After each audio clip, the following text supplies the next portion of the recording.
Want to install software from GitHub on your computer? In this video, I'll show you how to download and install software from GitHub safely. So let's get started.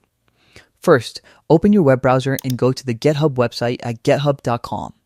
Now, search for the software you want to install and open its GitHub repository. Before downloading, read the project description and installation instructions to make sure you're on the correct page.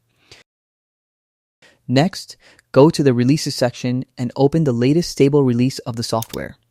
Now, download the installation file that matches your operating system, such as .exe for Windows.